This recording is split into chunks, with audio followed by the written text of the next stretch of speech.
पहली कहानी पढ़ता हूं 4 पंक्तियों में कि पालने में लखन व राम जी लिटाए गए। पहले दिन की बात है। अपने मन को बंद कर दीजिए। अपने मन को थोड़ी देर के लिए अयोध्या के राजमहल में उपस्थित कर लेना और मेरी 4 पंक्तियां सुनना। पहले दिन की बात है जब प्रभु राम और लक्ष्मण को गोद से पालने में लिटाया जाता है। एक घटना घटती है, मैं 4 पंक्तियों में आपके समक्ष रखता हूं, सुनिए। कि पालने में लखन व राम जी लिटाए गए, लेटते ही करुणा सदन चुप हो गई। प्रभु राम जी को नींद आ गई कि पालने में लखन व राम जी लिटाए गए, लेटते ही करुणा सदन चुप हो गए। किंतु लक्ष्मण कुछ ऐसा तेज रोए, उन्हें रोता देख धरती गगन चुप हो गए। राजवैद्य आए कोई रोग ना बता सके, तो ज्योतिषी भी करके जतन चुप हो गए। गुरु ने उठाया और लखन को राम के चरण में लिटाया, तो लखन चुप हो गए।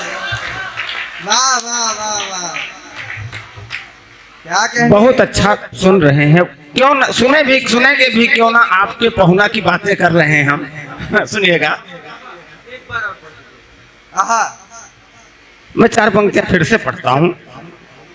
अपने मन को अयोध्या के राजमहल में पुनः ले जाइए। पहले दिन की बात है, लक्ष्मण और राम को गोद से पालने में लिटाया जाता है। एक घटना घटती है, वो घटना मैं 4 पंक्तियों में आपके बीच रखता हूं। कि पालने में लखन व राम जी लिटाए गए, लेटते ही करुणा सदन चुप हो गए। किंतु लक्ष्मण कुछ ऐसा तेज रोए, उन्हें रोता देख धरती गगन चुप हो गए। राजवैद्य आए कोई रोग ना बता सके, तो ज्योतिषी भी करके जतन चुप हो गए। ज्योतिषी भी करके जतन चुप हो गए। गुरु ने उठाया और लखन को राम के चरण में लिटाया, तो लखन चुप हो गए। वाह वाह वाह वाह वाह वाह। अरे दादा भारत रत्न है। मैं 4 पंक्तियां और पढ़ता हूं इसी क्रम में। दादा भारत रत्न है, फूल मत दे के। मैं 4 पंक्तियां इसी क्रम में और पढ़ता हूं। कि कड़ा दिया किसी ने दिया कंठहार। माँ कौशल्या ने अपना कंठहार उतार दे दिया, जो अवध की परंपरा में एक महारानी दूसरी पटरानी को प्रदान करती थी। ऐसे ही सुनिएगा कि कड़ा दिया किसी ने दिया कंठहार, किसी ने तो रत्न का पहाड़ ही बढ़ा दिया। अयोध्या में एक मणि पर्वत नाम की जगह है। कहते हैं कि उस पर्वत का विकास ऐसे हुआ कि माँ सीता को मुंह दिखाई में इतनी मणियां मिली थी कि उन्हें एक जगह जब इकट्ठी की गई तो एक पहाड़ बन गया, उसे आज मणि पर्वत कहते हैं। सुनिएगा कि कड़ा दिया किसी ने दिया कंठहार, किसी ने तो रत्न का पहाड़ ही बढ़ा दिया, और बढ़ा दिया महल सुवर्ण का सिया को। और कैकेयी के बारे में ऐसा कहा जाता है कि माँ कैकेयी ने कनक भवन माँ सीता जी को भेंट में दिया था। कि कड़ा दिया किसी ने दिया कंठहार, किसी ने तो रत्न का पहाड़ ही बढ़ा दिया महल सुवर्ण का सिया को, और स्वर्ण मध्य हर एक रत्न को जड़ा दिया हर किसी ने उपहार माता जानकी को। दौड़ में सुमित्रा को सभी ने पिछड़ा दिया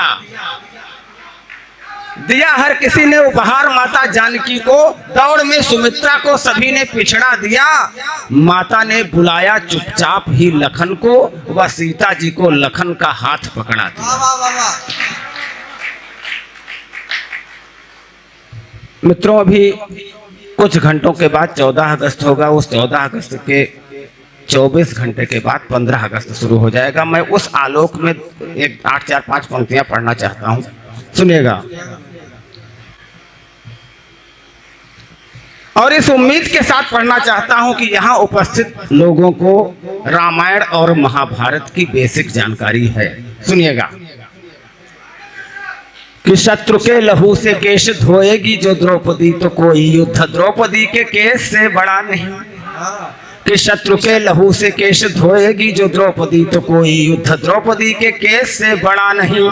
लंका में जो बंदी हुई रघुकुल अस्मिता, तो कोई लक्ष्य लंका में प्रवेश से बड़ा नहीं। मानता हूँ कुछ भी हमारे लिए गंगा गीता गाय और गायत्री गणेश से बड़ा नहीं, गाय और गायत्री गणेश से बड़ा नहीं, किंतु जब आर्त हो पुकारती हो भारती तो कोई धर्म मेरे लिए देश से। क्या कहने दादा, वाह वाह। मित्रों, मैं 4 पंक्तियां उनके नाम भी पढ़ना चाहता हूं जिनके लिए देश सबसे बड़ा होता है, सबसे महान होता है।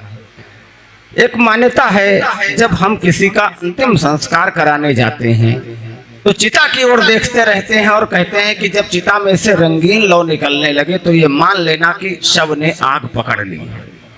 एक सैनिक की, एक क्रांतिकारी की, एक देशभक्त की चिता कैसे जलती है, मैं एक चित्र दे रहा हूं 4 पंक्तियों के माध्यम से, सुनिएगा।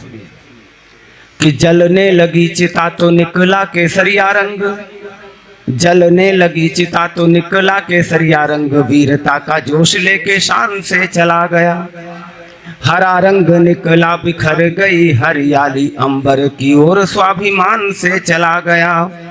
श्वेत रंग निकला प्रतीक जो पवित्रता का, चक्र सीधे स्वर्ग को विमान से चला गया। और फूट फूट रोए हैं अशोक लाट वाले सिंह, सिंह आज एक हिंदुस्तान से चला। वाह वाह वाह। मित्रों, अभी आपने दमदार जी की माँ सीरीज के बहुत अच्छे मुक्तक सुने। मैं उसी बात को आगे बढ़ाते हुए 8 पंक्तियों की एक कविता आप तक पहुंचाता हूं। और ये कविता तब पहुंचाता हूं जब विवेकानंद के देश में, श्रवण कुमार के देश में ऐसी घटना घटती है कि मुंबई की एक बहुमंजिला इमारत में एक शव प्राप्त होता है जो किसी ऐसी माँ का था जिसके बेटे ने 6 महीने से खोज खबर नहीं ली होती है। और वो कंकाल सोशल मीडिया पे तैर रहा था, उसका फोटो तैर रहा था कि ये कंकाल मुंबई की किसी बहुमंजिला इमारत में प्राप्त हुआ है। और उस कंकाल की एक खास बात थी कि उसका मुंह खुला हुआ था। मेरे भाई, जब बेटे ने 6 महीने से खोज खबर नहीं ली, माँ की मौत हो गई, माँ के साथ क्या हुआ होगा, मैंने 8 पंक्तियों की एक कविता लिखी है, आप तक पहुंचाता हूं, सुनिएगा। कि किसी रात सोते सोते लकवे का दौरा पड़ा, आंख खुलती न थी परंतु खोलती रही। हाथ था बेजान पर सपने ही सपने में, आसपास मोबाइल को टटोलती रही। लेटे लेटे बेटे की तलाश करती थी आंखें, नयनों में एक तस्वीर डोलती रही। और प्राण निकले तो मुंह खुला का खुला ही रहा, सांस सांस सांस बेटा बेटा बोलती रही। निश्चित रूप से माँ ने अंतिम शब्द बेटा कहा होगा और इसी के साथ उसका मुंह खुला हुआ रह गया होगा। मेरे भाई, जब उस माँ की गृहस्थी की तलाशी ली जाती है तो उसमें से कुछ जो सामान बरामद होता है उसकी एक सूची 4 पंक्तियों में पढ़ता हूं, सुनिएगा। कि छोटे छोटे स्वेटर थे फूलों की बुनाई वाले, एकमात्र बेटा था उस माँ का। कि छोटे छोटे स्वेटर थे फूलों की बुनाई वाले, टोपियों के छोटे छोटे कोन माँ सहेजे थी। कक्षा 1 की थी एक फटी सी किताब और परकार पटरी तिकोन माँ सहेजे थी।